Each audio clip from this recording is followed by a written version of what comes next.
বাংলাদেশের কাছে সিরিজ হেরে যা বললেন পাকিস্তান অধিনায়ক। বাংলাদেশের বিপক্ষে টি-20 সিরিজের দ্বিতীয় ম্যাচে গতকাল ৮ রানে হেরেছে পাকিস্তান দল। ৩ ম্যাচের টি-20 সিরিজে এক ম্যাচ আগেই হাতছাড়া হয়েছে পাকিস্তান দলের। দ্বিতীয় ম্যাচ শেষে পাকিস্তান দলের অধিনায়ক জানিয়েছেন ব্যাটিংয়ে আরও উন্নতি করতে চান তারা।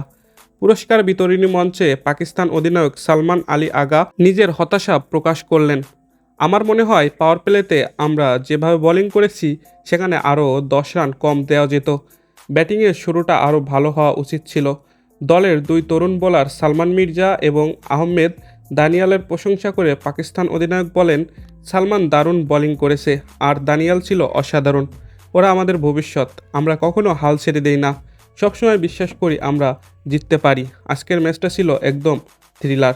দর্শক, খেলাবাজের ভিডিও এ পর্যন্তই। ভিডিওটি যদি ভালো লেগে থাকে তাহলে লাইক দিন আর নিয়মিত খেলার আপডেট ভিডিও পেতে আমাদের চ্যানেলটিকে সাবস্ক্রাইব করে রাখুন।